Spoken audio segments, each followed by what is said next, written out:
to Central States Numismatic Society. This is one of our talks on the agenda, and I can see right now this is going to be the most popular, certainly the best attended talk.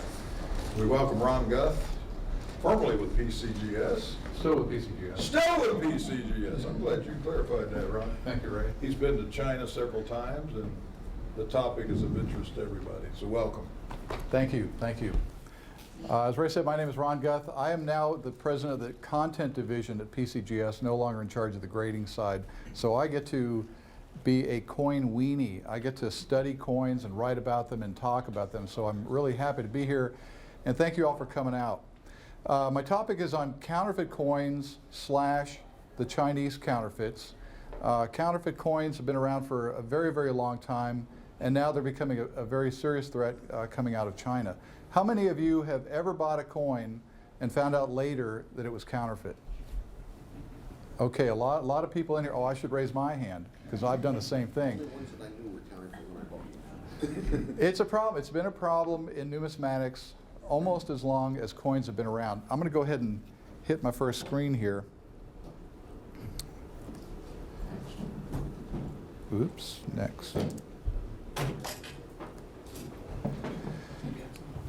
Counterfeit coins are nothing new. We've all suffered under them in U.S. numismatics. It's been a very serious problem.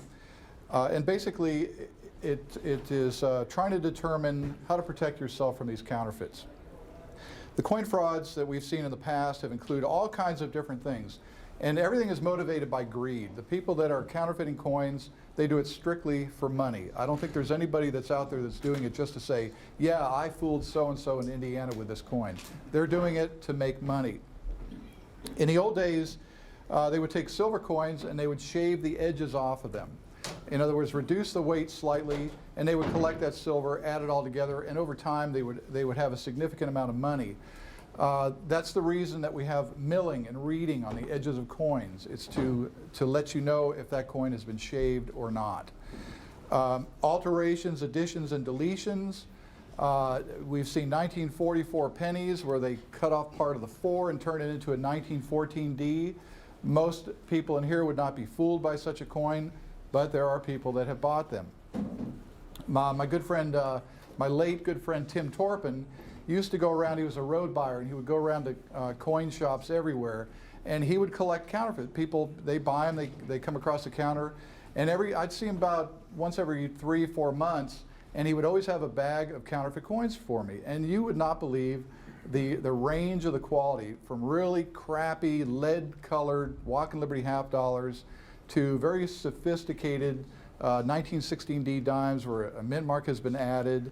Deletions, if you've got a 94 O dollar, it's worth a little bit more if it doesn't have the mint mark. So there's all kinds of things that people do to alter, change, or fabricate coins to make them look to be a rare coin so they can sell to you for more money. Fantasies are coins that don't exist, and yet an unsuspecting buyer would purchase it.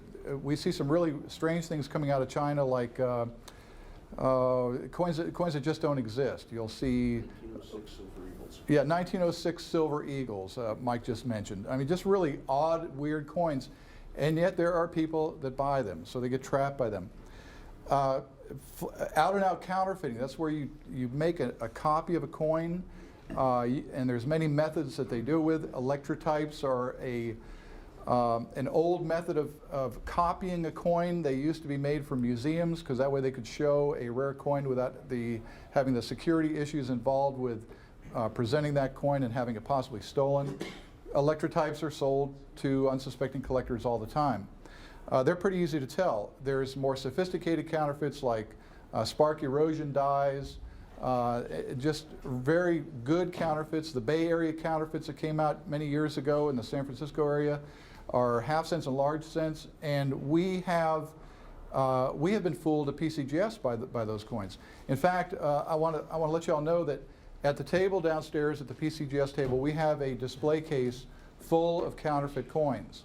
Some of those coins we have either been given to us or we acquired so that we could present them to the numismatic community. We use them in our grading room to make sure that we don't get stuck. Some of the coins that are in there, though, are coins that we have graded as genuine accidentally and then had to buy back later on because obviously they're not real. So even the experts can be fooled by some of these counterfeits. You only have to be fooled once. Once you see the counterfeit, get fooled by it, and you know what to look for, then the next time, believe me, when you lay your money out, it's a very expensive tuition, but once you pay that tuition, you'll never have to pay that tuition again until you get fooled by another counterfeit. So you have to be constantly vigilant with counterfeits. Plating. I was reading a coin collector journal the other day from 1883. That's when the new Liberty nickels came out. And one of the first articles in there was about, they didn't call them racketeer nickels back then, but basically the V nickel had no denomination on it. So, I mean, as soon as they came out, somebody started gold plating them and then trying to pass them off as $5 gold pieces. So, you know, some of these methods of counterfeiting and fooling the poor collectors are sophisticated, some are not. Now, I want to make one thing clear before I start. You know, I'm going to be talking about China and the Chinese counterfeits. I don't want to give you the impression that everybody in China is a counterfeiter. There's some very wonderful people over there, legitimate coin dealers that are trying really, really hard to run a legitimate business. The problem is they all get tainted by the bad guys. And that's pretty much true of any industry. The problem in China is, of course, they don't police it like we do over here in America. If you counterfeit coins in America and get caught, there's usually something that happens to you. In China, pretty much nothing. So I just want to make it clear that even though I'm talking about China, I don't want you to get the impression that this is this horrible, horrible thing and that, you know, it's a doomsday scenario. It's really not that bad, and there are plenty of people in China that are wonderful people. I've been to China probably 6 times. I should say Hong Kong 6 times, China, mainland China twice. The first time I went over there was in 1996, which was right before they turned Hong Kong back over to the Chinese. And it was quite an experience. When you go to China, has anybody been to China here? Raise your hands. Where did you go? Hong Kong. Beijing. Beijing. Okay, Beijing. It is a culture shock when you go to China. Even Hong Kong, which at the time was a British colony, it is a culture shock. You drive in from the airport and you're driving by all these high rises, you know, big tall buildings, apartment buildings, and there's laundry just covering these buildings. They do their laundry, they hang it out to dry. For scaffolding, when they're doing construction, they don't use the steel and wood scaffolding that we have over here. It's bamboo. So you see these, you know, 30-story buildings covered on the outside with bamboo. And bamboo apparently is an even better material to use for scaffolding than is what we use here in America. So, but again, it's really weird. It's very crowded. Depending on what time of the year you go, it can be oppressively hot and humid. I've been there in July, which please do not ever go to China in July. It's just an interesting cultural experience. When I went to Hong Kong the first time, we took a bus tour from Hong Kong up to Guangzhou, which is the old Chinese city of Canton. So what they had done at the time, they had built a brand new highway that connected Hong Kong. It's actually Shenzhen, which is the city just outside of Hong Kong, and it's a special economic zone. Okay, even though China is a communist country, they have really embraced capitalism because they've come to understand that, you know, the way to get ahead is with money. So they really have embraced capitalism, and to do that, to facilitate it, they built this brand spanking new highway between Shenzhen and Guangzhou. So we took this long bus tour. It's a 75-mile tour up to Guangzhou. And if any of you came up from like Lexington today, you know, it's like an 80-mile drive, and you go through some of the most beautiful country. It's green, it's lush, it's rolling hills, it's farmland, forest, it's just gorgeous. You go from the 75-mile trip from Hong Kong to Guangzhou, and it is an endless sea of tenements and just horrid buildings that you and I would never live in, but they're inhabited with people. And I mean, it's as far as the eye can see. mile after mile after mile. It's just such a shocking experience to go through it. For those of you who have been to Beijing, Beijing is a very vibrant city now. I don't know if you went for the Olympics or not. I was there about a year and a half ago. The pollution there is unbelievable. They try to clean it up for the Olympics, but when I went, I mean, you can't imagine, you know, people talk about the smog and pollution in LA. LA is nothing compared to Beijing. I went from the airport to the hotel along the highway. The pollution was so bad, I could not tell you what was on the side of the highway, whether it was trees or buildings. You could not see it. It is so bad you could cut it with a knife. And so again, that's a real shock. They have what they call blue sky days over there. You've heard the term blue sky days. A blue sky day is kind of like when you can see the sun. That's a good day in Beijing. So anyway, it's a real culture shock. Now, the reason I went over there, every time I've gone to China is for a numismatic purpose. I've gone over there to call auctions for a Chinese company. Went there on a fact-finding trip one time to find out what's the story with these counterfeit coins. Can I purchase some and bring them back for our reference collection so that we can get a sense of it? Because believe me, when we get packages in from submitters from China, it's just unbelievable what you see. You'll see coins where a box where every coin is counterfeit. You'll see a box where every coin is real, but most of the time you'll see a box where 80% of them are real and they're salted with a few counterfeits. What's even more disturbing is after you've graded a certain number of boxes, you start seeing the same coin over and over again, and then you realize, oh, this coin, now we see a marker on it, this coin is counterfeit, but what about the 30 that we graded in the last year? So there's a lot of liability with the Chinese counterfeits. As I said, back in America here, way back when, if you counterfeited something, let me make sure you can see this. If you counterfeited something, you got in big trouble. At the bottom of this note here, it says, to counterfeit is death. Okay, so back in the colonial time, this was printed in 1776. If you were a counterfeiter in 1776 and got caught, more than likely you got in serious trouble, possibly executed. Not so today. Not so today. You counterfeit something, you get in trouble, but mostly it's a little bit of jail time, and thank you very much. Now, counterfeiting has been a problem in American coins for hundreds of years, or for as long as America's been around making coins. Why is the China problem bigger, perhaps, than what we have here in America? First of all, I've already described to you what China is kind of like, and from that you can kind of get a sense of why they do it. Well, first of all, it's an economic opportunity for the people to counterfeit coins. This is a way for them to make some money. And believe me, in China, everybody is trying to make money. When you come out of the Golden Mile Hotel in Kowloon, Hong Kong, you can't go 2 feet before somebody comes up to you and says, "Copy watch? Copy watch?" They're trying to sell you copy watches. If you want a fake luxury handbag, you can go right around the corner. There's a little shop there. They got a book. You go through the book. You say, "Oh, I'll take one of those or 2 of those or whatever," and then they'll call somebody, a runner, and they'll go get the thing and bring it back down to you, and there you go. And you can buy them at a fraction of the price of the real thing. So it's a way for the Chinese to make some money. Permissive attitudes. They don't give a hoot about your copyright law.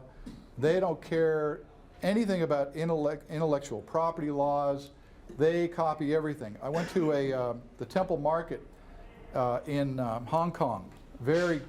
Wonderful street market, street fair. And you can get brand new DVDs of American movies that are in the theaters playing right now. They haven't been released on DVD anywhere in the world. $1 a piece. $1 a piece. So it's very permissive. Anything goes in these street markets. You'll see everything. Antiquities, everything is copied. Governmental tolerance. There may be laws against counterfeiting in China, but it's not enforced. It's not enforced. All these things are being sold out in the open. You go to the government-run tourist shops, and they're selling counterfeit coins. The first time I went there, I went to see some of those, they had a shop where they had some of those clay terracotta warriors and horses on display, and they had a little gift shop area with some coins in it. And so there's, you know, Chinese coins and US coins. So you go in there, it's very poorly lit, and you pick up a coin, and it's a coin that you know might be worth $200, and they're offering it for $10 or $20. So you look at it and you go, wow, you know, if that's real, that's a rip. But it's so dark I can't really tell. But you know what? I'm going to take a shot. I'm going to pay the 10, pay the 20, just in case. Because if it is real, I'm going to make a lot of money. And if it's not, I'm going to lose a little bit. Well, let me tell you something. They're never real. And after they sell a few $10, $20 coins, they've made a lot of money from all these suckers that come in to buy these coins. The U.S. ports that are protected by our customs, they say that approximately 80% of all the counterfeit goods that they catch coming in at the ports come from China. So 80% of them come from China. Caveat emptor, buyer beware. That is the Chinese attitude. If you're stupid enough to buy a counterfeit coin, good for you, good for me, good for them. And then finally, the impotence of U.S. laws. You know, our laws stop at our borders. Fortunately, the Pacific Ocean is a great firewall that protects us from this potential influx of Chinese counterfeits. But basically, we can't do a thing.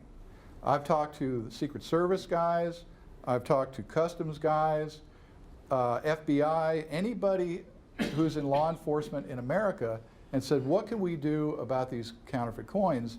And they all say, we can't do anything until they get here into America.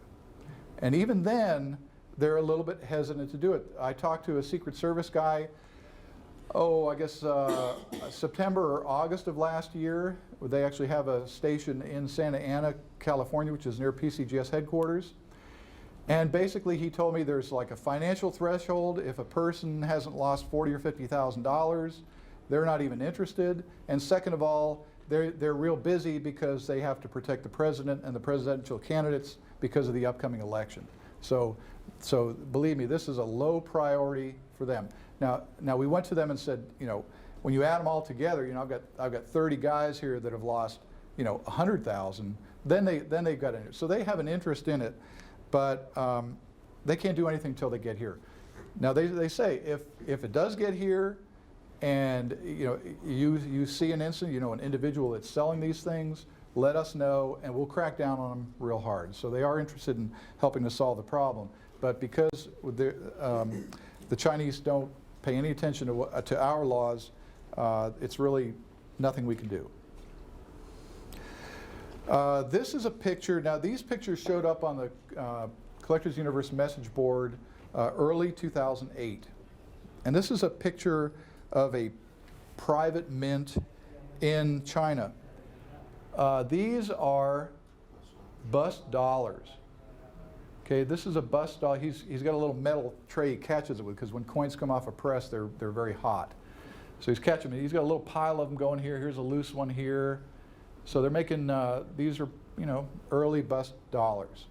Now they can either sell them in, you know, brand new shiny condition, but they can get a lot more money for them if they tumble them a little bit, put a little color on them, and you know, then they can fake people. These are dies that, here's an $1802, $1800, $1801. Here's a German New Guinea 5-mark bird of paradise. That's a $1,000, $2,000 coin right there. Here's an 1822 British crown, a Greek 5 drachma. You know, all these coins, and this is just a small amount. Now, Canadian cents. yeah, there's you name it, they're pretty much counterfeiting it. You can get date runs of Liberty Seed at $50. You know, you name it, you can get it. If America made it, they have already made it, or they're going to make it. So these are the dies. Now, one thing that they do here is they'll strike a certain number of coins, and maybe the die will crack or become worn or whatever, and they'll actually sell these dies. Our head grader, Mike Sargent, our head verifier, he actually purchased from one of the Chinese guys a number of different dies. Unfortunately, I wasn't able to bring them here today, but this is what they look like. They're just regular dies. Here's a blow up. This is the Greek 5 drachma here in the 1822 crown. This is well, we have in the past called them Castaigne machines, but this is what puts the edge reading or milling or lettering on the edge of a coin. This wheel spinning around here, and you can see the arm, it's actually moving, and right there is a coin, and it's stuck in between these little grooves, and it comes spinning through there, and it comes flying out into this little bucket right here, and here you got your bus dollar with edge lettering, you know, 100 for $1, just like it's supposed to be. Working conditions are not that great here. There is no OSHA, you know, or environmental issues there. They're just cranking them out. Here's another shot of a different press, and here we have Morgan dollars. You know, this is just another version of that press. Here's two guys. That's not really what their heads look like. They whited them out to protect the innocent. And this is just a big press, and they're just sitting there cranking them out. So I'm not sure what their production is every day, but if it's more than one coin. And here we are, packaged and ready to go. Packaged and ready to go. These are rolls and rolls of various coins. This must be in somebody's house because there's a couch or a sofa, and there's a bed, another sofa. So they're just, you know, they got it going on. They're getting these ready to take to the flea markets. You go to the flea markets there, and you can buy loose coins. Sometimes they put them in little booklets and sell them 80 at a time, or whatever. And here's how they do it. Let's say you go up to a vendor in China. In Hong Kong especially, most people there know how to speak English. You go to a flea market, and all of a sudden, none of them speak English. And you see a coin that you want to buy, and you say, how much? And they don't say anything. They hand you a calculator. They hand you a calculator. They want you to type in a number, and whatever number you type in, they'll either accept or they'll say no, no, no, and they'll type in a bigger number. So they don't even give you the opportunity to, you know, think about it and pass. They let you bury yourself right away by plugging a number in. So it's quite an interesting technique that they use. So these go to the street markets and all the different fairs. And I mean, they're all over the city. You go to any gift shop in Hong Kong, and they're in the store. Here we have, this was before the PCGS holders came out. Here we have a bunch of NGC and ANAX holders. These are counterfeit coins in counterfeit holders. And these are all set to go. We've got Chinese gold coins here. This gold coin is probably worth, you know, $20,000, $30,000 if it's real. There's a bus dollar, an AU50. What's an AU50? $1,796 worth, Richard? 5 figures. 5 figures. 5 figures. So these end up going on eBay. I never saw slabs for sale in China, at least not within the last year and a half. So I never saw those for sale in a coin shop or in a flea market in China. These are coming through eBay for the most part. They put them up there, and they put them with either a real low buy it now price or a low starting price, and you would be amazed at how much some of these coins bring by people who think they're getting a bargain. And it's the same kind of thing. You put a sucker price on it, and you're weighing the risk. If it's real, I'm going to make a lot of money. If it's not, I won't lose. I'll lose some, but not that much. So a lot of them get sold. They pretty much get sold one at a time over eBay. This is kind of how they started out. Here is a 1795 bus dollar. The one on the left is real. It has all the right stuff. Grade, series number, coin number, which we no longer use, but has a serial number here. This is a cert number that is unique to every PCGS coin. Next to it is the Chinese counterfeit. You can see it has the same exact serial number, but what they didn't do initially, how they screwed up initially, was this barcode is totally wrong. You wouldn't know that unless you were a dealer that actually had one of the inventory systems and could actually scan it, and then you find out that it's not wrong. But if you compare them, it's wrong. They actually use the same barcode on any number of different coins. So that was a dead giveaway initially. Second, the font size is off. The printing is real weak. It's generally weak, and I've got a sample here to show you. And again, you know, we face the question, what do we do? How do we combat this? Do we tell everybody what to look for? And if we do that, then the first thing that happens is the Chinese are going to fix it so that it makes it even more difficult for us and you to tell them apart. But, you know, this is what we're facing. Okay, so this is one of the earliest attempts. We see these occasionally. I'd say maybe once every month or two, one of these will come through the office. And of course, you know, there's sorry, it's not a genuine PCGS holder. This is how sophisticated these guys have become. This is a 1912 China dollar, worth probably about $1,000. And this is how it appeared on the eBay listing. Okay, this is a genuine cert number. It's a fake coin and a fake holder. And I looked it up. You know, we got people contacting us all the time. We think this coin might be fake. So I looked it up. This coin was certified by us, and the original coin, the real coin, was certified by us and shipped to a submitter in Taiwan on March 22nd of last year. Okay, how long does it take for a coin to get across the ocean to Taiwan? A couple days, several days, a week, however. On March 26th, 4 days later, this coin appeared on eBay. How in the world, oh, and it was from a submitter from a seller in mainland China. How in the world did a seller in mainland China get a cert number for a real coin and put a fake coin in a fake holder and have it up on eBay within 4 days after we graded it?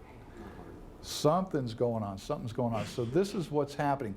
Either they're communicating with each other, saying, I just got an order in with this coin, and just, you know, take this serial number and make any X number of counterfeits. So this is how quickly they're reacting and acting to what we're doing. Now let's say that PCGS says, okay, we're going to retool our holders. NGC did this. They spent a ton of money retooling their holders, coming up with all kinds of sophisticated security devices. I guarantee you that if we retooled our holder within a month, they would have new fake holders on the market. In fact, the first inkling I got that they were copying PCGS coins was about two or 3 years ago. I went into a coin shop in Hong Kong, and they had a PCGS look-alike box. It was a silver color, and inside were what looked like PCGS holders. Well, all they are is they're two-piece holders that you can put together and put your own coin in it, and, you know, write whatever you want on the label, kind of like what Coin World holders look like. They're kind of ANACs look-alikes, and I thought, oh my God, these are almost identical to PCGS holders. I said, this is not good. This is not good. We're in trouble. I'll get back to that later. I'm going to pass this around. This is a sample of a really crude counterfeit that you'll see in the flea markets in China. This is an 1885 trade dollar. Okay, so it's really, a real one's worth about $1 million. Would any of you like to buy this for $100 just in case it might be real? Oh, he raises it. Yeah, it's sold. Oh wait, let me get my calculator out. You can type in a number. I'm going to pass this around. Digits large, overly large? No. No. Nope. Pass around. You cannot keep that, please. And I'm also going to pass around actually an 1876 CC trade dollar. This is a counterfeit coin and a counterfeit holder. And I'm going to pass around. This is a York commemorative half dollar. This is genuine. The reason I want to show it to you is one of the ways to tell these counterfeit holders, and this information has been out for a little bit of a while. The lips that are on the front of this thing are more shallow than usual, And so when you put them next to a genuine, when you put the front of the fake in the back of a genuine, they should lock together. They just will not lock together. Okay, that's a dead giveaway for the fake. Besides the fact that the coin is, you know, but this is a pretty good one. You'll see this, and some of you will go, "Whoa, I would buy that if it was real." The genuine feels like it locks a little bit into the back of the fake, so it's not a dead giveaway. But if you put two fakes against each other, they will not lock together. So that's a dead giveaway. I'm going to pass these around. Y'all take a look at them at your leisure and enjoy. Okay, so let me tell you about my one trip to Shanghai. I took a tour of Beijing, went to an auction house in Beijing, bought back a fake Chinese coin in a genuine PCGS holder, one of our mistakes. That was very pleasant. But they were happy to see that we're honoring our guarantee. And we will honor our guarantee if it's a genuine PCGS holder. If it's not, sorry. So I went to Beijing, went to Shanghai. I met with the curator of the Shanghai Museum and had a wonderful tour. They took us to the inner sanctum downstairs, and they let us paw through the trays of their rarities, stuff that wasn't even on display. If you ever get to Shanghai, go to the Shanghai Museum. It is an incredible numismatic museum. They've got probably the finest collection of Chinese coins anywhere in the world, and it's a fully modern museum. Those of you who have an impression of China as being a third world country that you know is gross or disgusting, Shanghai is a vibrant city. It's growing. It's incredible. When I first went to Guangzhou in 1996, nothing but bicycles and scooters and these weird little cars. Today, it's all cars, mostly Volkswagens. You see very few American cars over there. But these are vibrant cities. And as their economic conditions improve, China is very interested in presenting a good face to the world, irrespective of their attitude towards counterfeits. So in China, they've got one building where it's full of coin dealers, antique dealers, and that sort of thing. So my host took me there, and I went to some of the dealers, and looking for counterfeit coins. I said, "Can you sell me some counterfeit coins?" So they showed me coins like these, the dollar there, that was sold so quickly on eBay. And let's say the retail value is $1,500. And I go, I'd like to buy one of these, and I mean they have several. I'd like to buy one of these so that I can take it back as for a reference collection. How much can you sell this to me for? And I said, I'd pay as much as $100 for the fake just to have it, just to be able to get it. $1,500. And I go, $1,500? I said, it's fake. You know it's fake. And I said, $1,500? He goes, no, $1,500. I said, why in the world would you sell me a fake for $1,500? He says, why should I sell it to you for $100 when I can sell it to somebody else for $1,500? I mean, that's their attitude. They do not care. They do not care. It's all about money and greed. How was that one produced? Is the die for that? This one? Which one? Yeah, the dollar. The raw one? That's a cast. That's a cast. The raw coin, the 1885 trade dollar, is cast. The ones in the holder, the one in the holder is struck. Okay, so it's a pretty dangerous counterfeit. What else do I want to tell you about? Yes, Richard. Do they ever put precious metal into these silver dollars and gold coins, or is it usually a lookalike? It depends. It depends on the level of sophistication, that sort of thing. Like for instance, modern pandas. Now, see, this is an area where the Chinese can get in trouble. The people who produce pandas in China are the Chinese government. The China Gold Coin Corporation, which produces all the pandas, is a government operation. When I was in Beijing, I got a tour of their museum. Their museum for the modern panda coins is better than any museum I've seen for any other coin. I mean, it's incredible. You go through there, it's got this big James Bond, huge vault door, and two guys have to come up with keys and turn them at the same time, and they creak this thing open. It's not open to the general public. And they take you through the tour, and they've got, the big kilo gold pandas. I mean, it's really an incredible museum. And when you come out, they got red soldiers, you know, the Chinese soldiers, they're saluting you as you come out. I'm going, whoa, this is, you know, this is pretty cool. This is the government produces these coins. So that doesn't stop the Chinese from counterfeiting the modern pandas. There was a big article, not a big article, but there was an article recently in one of the trade papers, I can't remember if it's Coin World or Numi News, where they were talking about these modern counterfeit pandas. And they're going through, oh, it's lightweight, it's, you know, here's this thing that's wrong with it, it's, you know, it just doesn't look right.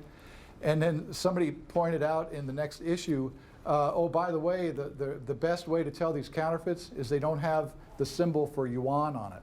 You know, I mean, it would be like leaving the dollar sign off of a bill. You know, it's the most obvious thing in the world. And that's how they're able to skirt the laws. Because I guarantee you, if a Chinese guy counterfeited a modern panda, which was issued by the Chinese government, then you might have an execution. Then they might get upset about it because all of a sudden they're starting to cut into their profit. The China Gold Corporation is very concerned about counterfeits because they're noticing a drop-off in sales because of the counterfeit problem. So if you see a modern counterfeit, to answer your question, some of them are silver-plated, some of them are gold-plated, others actually contain how much metal, I don't know, but it depends on, you know, how sophisticated they're trying to be. Yes? Well, it brings up an interesting question. You said that, you know, they don't respect our laws. Well, I don't know how the U.S. laws are. Maybe you can answer this. If one of us were to, let's say, counterfeit, you know, the panda dollar or the panda gold or something like that, is that against our law? Yes. Yes, it is. Okay. Yeah. So we're good. We're cut. Yeah. You got two issues. You got counterfeiting U.S. coins, which is a very, very serious offense, and then counterfeiting coins from other countries is a whole separate issue.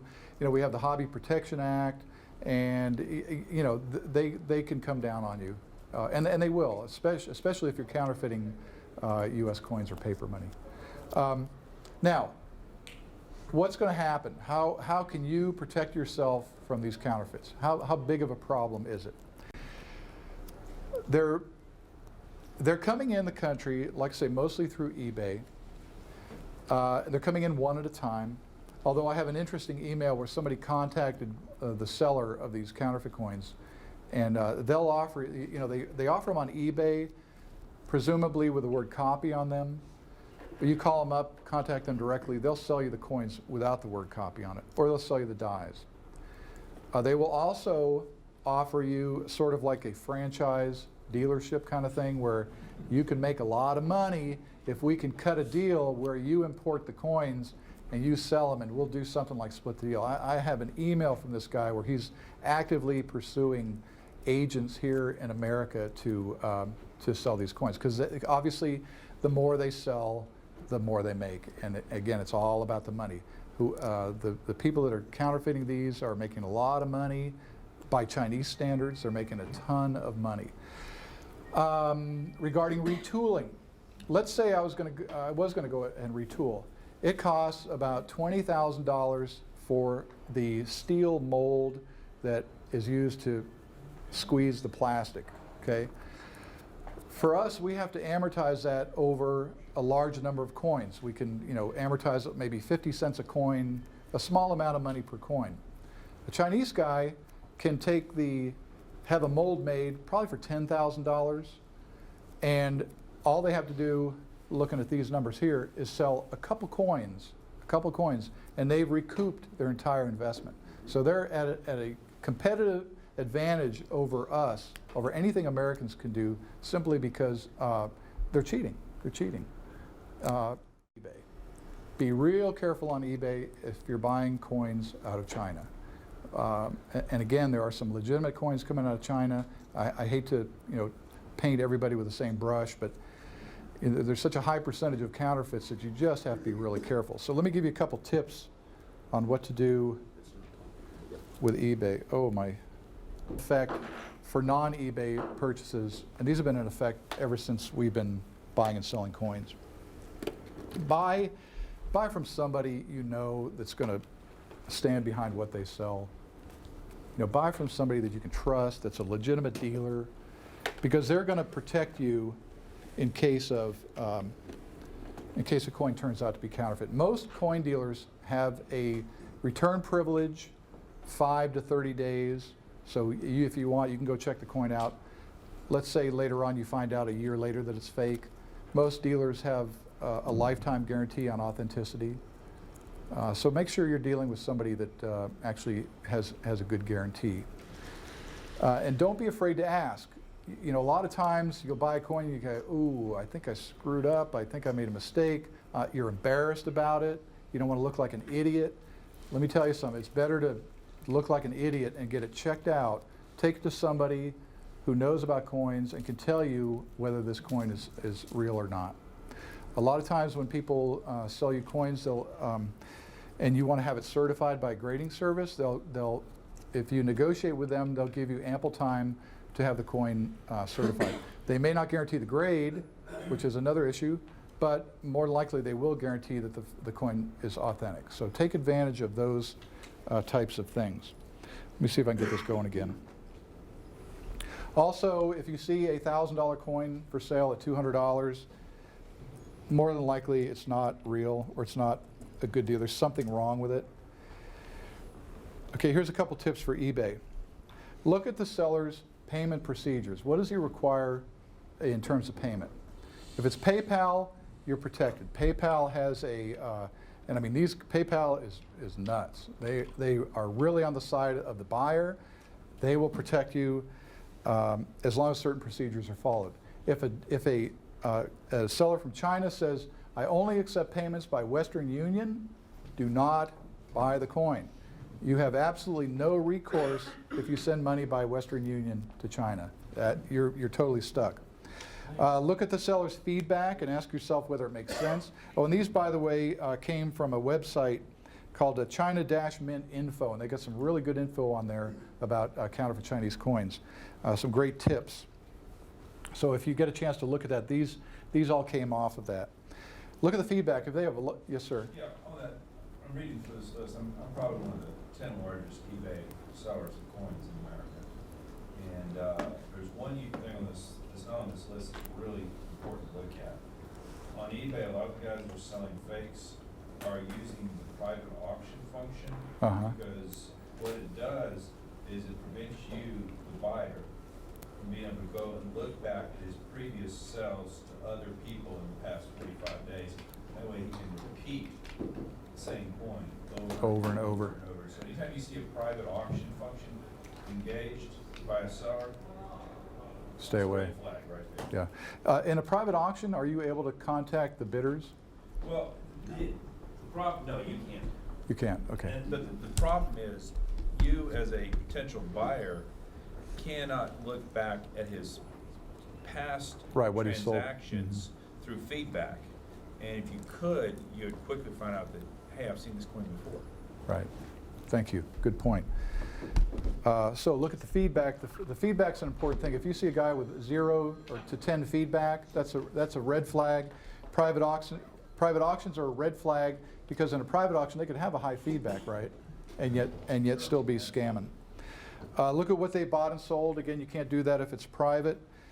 If they have more than one of a rare item, if you see like a run of cap bust half dollars or drape bust dollars out of China, more than likely they're going to be counterfeit. Because in America, how many people have runs of bust dollars for sale?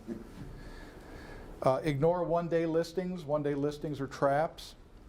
Ignore offers with unnecessary and cheap buy-it-now options. That's a sucker bet. They're trying to trap you with that. Look at the background of the bidders.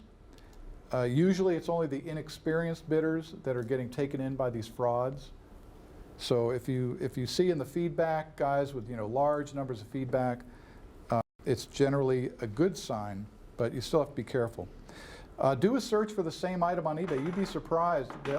There could be multiple offerings of the same coin at the same time on eBay with the same cert number. So if you're not sure, check it out.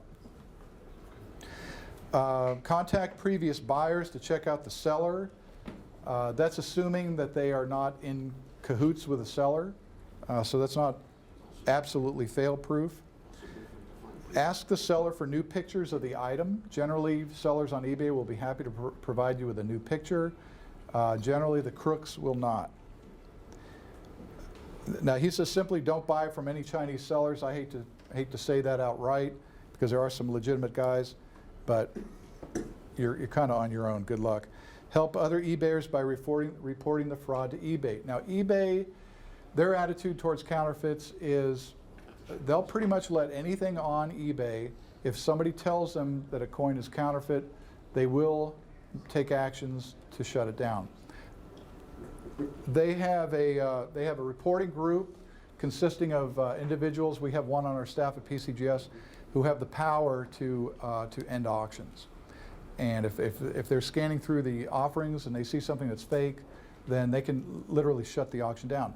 However, that requires a tremendous amount of manpower, eternal vigilance, and it's humanly impossible to catch every counterfeit that's going on there. But we've caught a lot of them. And there is a community where they share information about new counterfeits. So people are trying to do it. Protect yourself, buy from dealers you trust, make sure you get a guarantee, use common sense. The way to educate yourself, and this has been true all through numismatics, learn by looking. Look at the coins that you're interested in buying. You can go down, sit at Heritage, and you can look at an 1804 silver dollar. You may never have a chance of owning it, but you can learn what it looks like. You look at enough coins, you'll start to get a feel for their fabric, what they're supposed to look like. And that's generally how you tell a counterfeit from another. It just doesn't look right. When you try to translate, someone says, "Well, what doesn't look right?" Well, you say, "Well, I don't know. I can't say it positively, but I know from experience. I've seen enough of these coins that this just doesn't look right." So, look at a lot of coins, and you'll start to learn what they're supposed to look like. You can attend the A&A seminars on counterfeit detection. This is a great way, especially for new collectors, to learn about counterfeits. It's a wonderful course, and I recommend it highly to anybody. Buy the book before the coin. There's numerous reference books out that show you how to detect counterfeits, and I'm referring mostly to U.S. coins here at this point. The INAAB, which is an offshoot of the IAPN, they have publications for world coins. There is what's the forgery network on the internet, Mike? Is it Forgery Network? Something like that. I think there's a website called Forgery Network, and they're posting images and information about all kinds of... Over 10,000 different counterfeits posted. Over 10,000 different counterfeits. So it's a huge resource. So take advantage of the resources that exist out there. And finally, don't be afraid to ask questions. The best way to learn is to gain from somebody else's experience. Like I said, you can lose a lot of money buying counterfeit coins, and you want to protect yourself from that. So take advantage of the guys who have already lost some money and can give you the information you need. Does anybody have any questions? Yes, sir.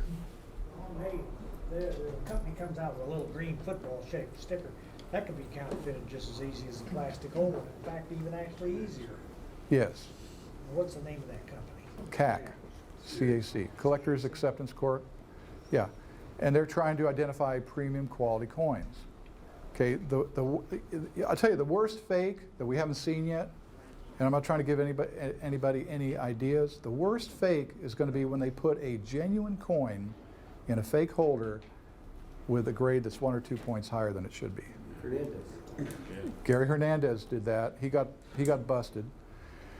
But that to me is going to be the real big threat. Yes, sir. I get customers occasionally go to your site and they're verifying their purchases through your site, through photo identification of the coin. And my concern has been, because, and honestly I don't know this, but how close are the counterfeiters to producing a fraudulent coin that appears to be the coin that is genuine within the slab? Not very close. Because most of the ones I see do not match up well enough. Yeah, no, I haven't seen anything that's really close. In fact, if you think about it, their goal is not perfection. Their goal is not perfection because they're making enough money selling these 99% counterfeits. It never has been perfection. If you buy a fake Rolex over there, if you buy a fake Coach bag, you could tell. I mean, anybody that knows anything about them knows they're fake. And so they're not interested in perfection, but they want to get it 99% of the way so that they'll fool enough people so that the money keeps coming in. So photo identification is still valid? Yeah, photo identification is good. What he's referring to is on our website, we have a thing called CERT verification. If you type in the certificate number, it will tell you what coin that is supposed to be. Now, that's not 100% positive because they're taking legitimate cert numbers and matching them up with the correct coins, so that's not 100%. However, if we have an image associated with that coin, and we're doing more and more of that, especially on the more valuable coins, it'll show the image of the coin, what it's supposed to be, and if your coin doesn't match up with that one, it's not good, not good. Yes, sir. Are you seeing Chinese counterfeiting large size U.S. paper money at all? Are you seeing that over there on your trips? I haven't seen, I haven't looked for it though, to be honest with you, so, I couldn't tell you what's there. I'd be terrified. I'd be more afraid of paper money counterfeits than I would be of coins, because that's a little bit easier to When I was counterfeit. over there, they would not take American hundreds at all. Supposedly, what I heard is they were all coming out of North Korea. Is that right? And they are really good. Yeah. The banks and no merchants would take them at all. No hundreds. Okay. Ron, did you bring any more counterfeits to show? Yeah, I have one other one. This is another counterfeit. This is any of you that know coins, this is an 1858 half dollar. This is one of the first ones that came out, and this is, pretty crude, but again, it's an XF45.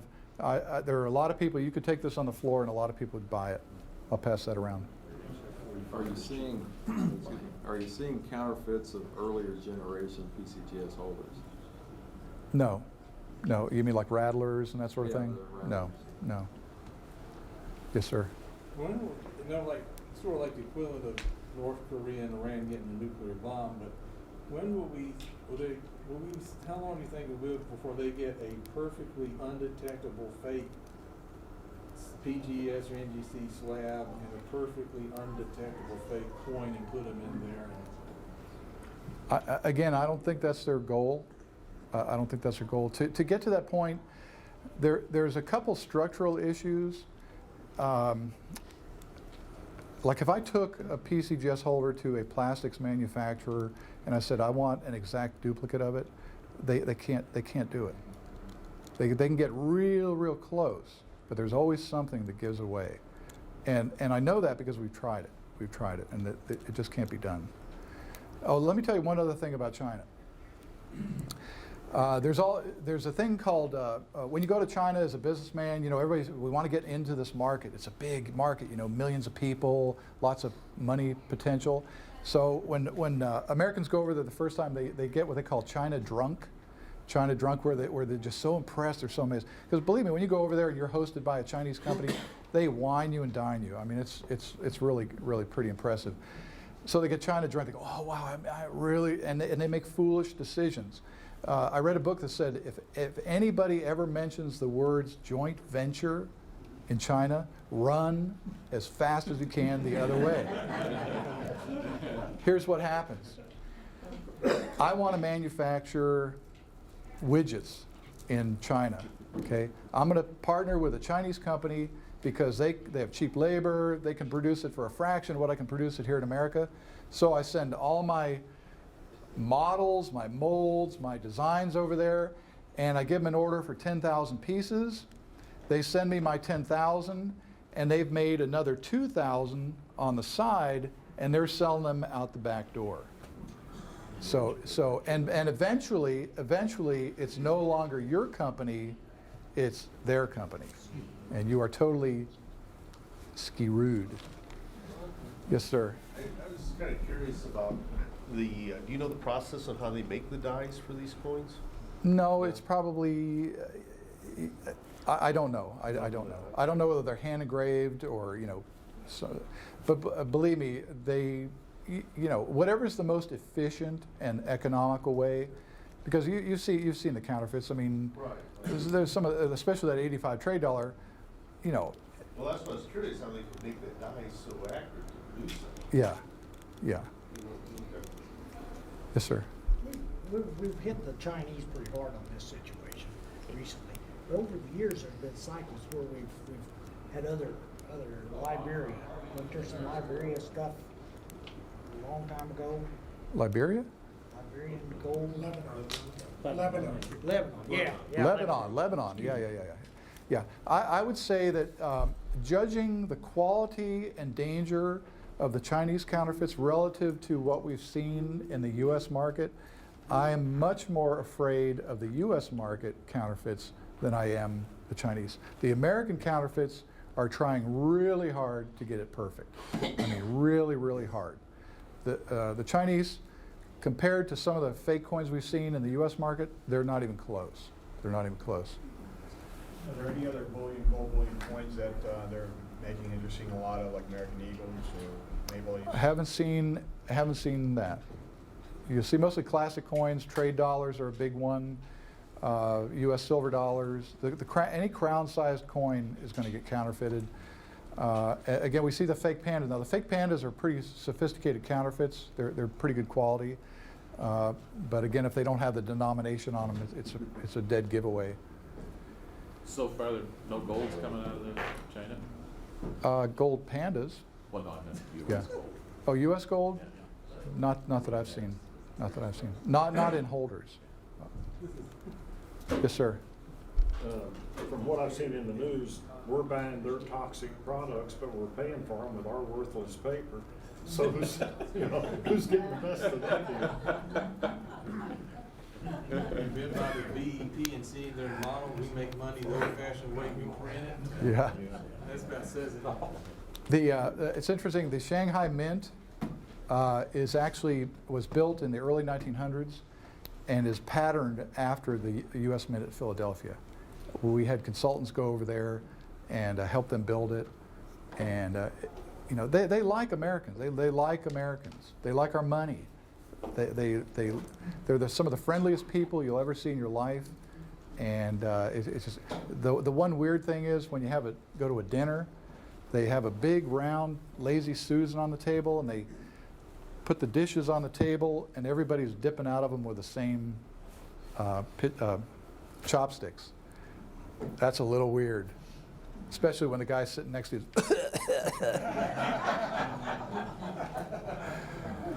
You had a question back there? Well, I was just going to say, I read in the Coin World, I think, where we actually sold them some of our old printing or coin presses back Yeah, it could be. in the 20th century. Yeah. And I read that article where it said that their mint was fashioned after ours. Yeah, we actually made patterns for them. There were patterns made by us, by Austria, by Italy. In fact, I think it was 1912, the Georgi patterns. They apparently sent them out to a number of different countries and said, see what you can come up with. And they're all similar in appearance, and they're just made from all different countries. So they're having close associations with China in the past. And we hope again, I mean, at some level, they are either interested or they're going to have to be interested in solving this problem, because for them to take center stage on the world market, to become a superpower, they're going to have to start honoring some of these international obligations. It just has to be. It just has to be. Yes, sir. I know you talked about the fake PCGS holder not quite locking in. Yeah. And I know you with PCGS, but is there any way we can tell, like an NGC holder? I don't know. Well, they actually, on their website, they have a list of all the defects that they're aware of. Okay. If I had internet here, I could show it to you. But they had a different philosophy than we did. They came out and they said, we're gonna let everybody know everything about it. The problem with that is this: we did an article on a counterfeit 1795 bust dollar in our rare coin market report. These are what you look for. It's got little tooling marks here, a spike here, this sort of thing.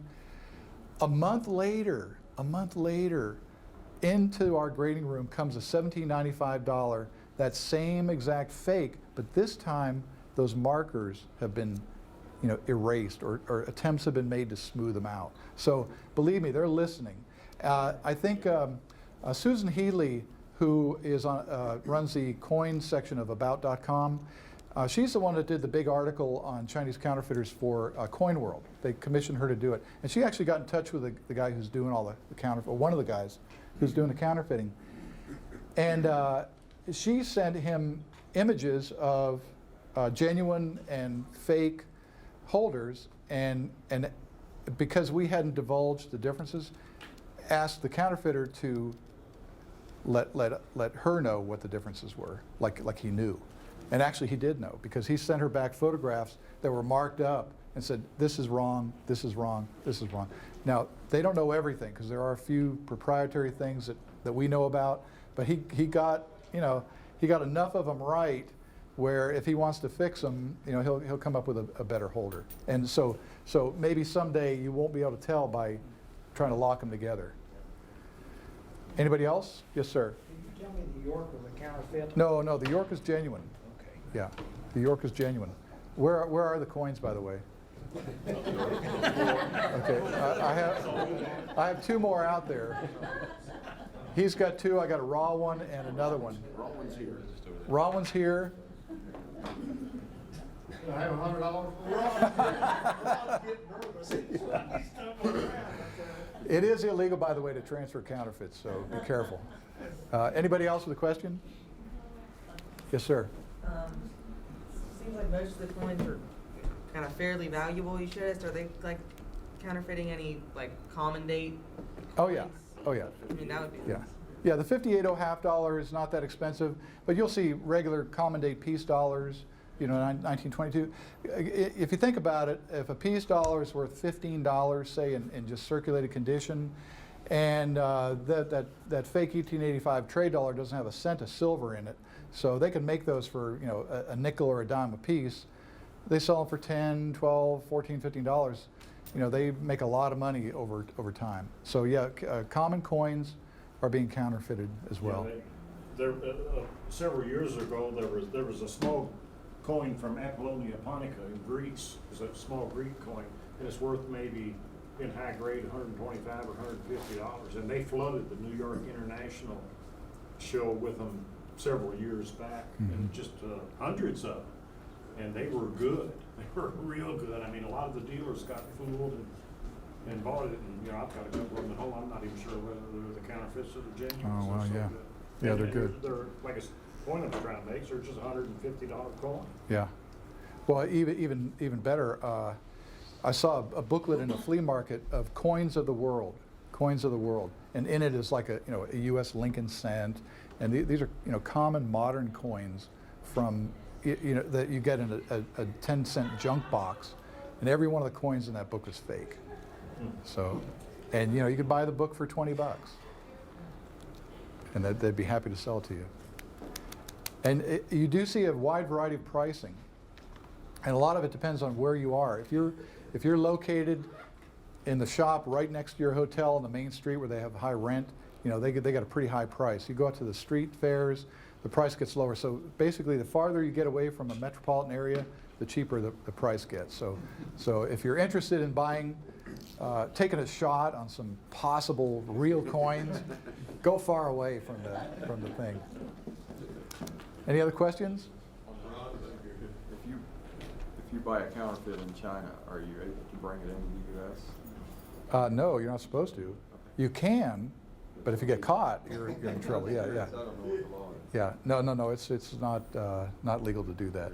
And you're not supposed to bring in like the DVDs, the dollar DVDs. You better not get caught with those, because that's they're probably more likely to throw you in prison for having that than they are for the counterfeit coin. So, any other questions? Okay, Ray, thank you all for coming. Appreciate it.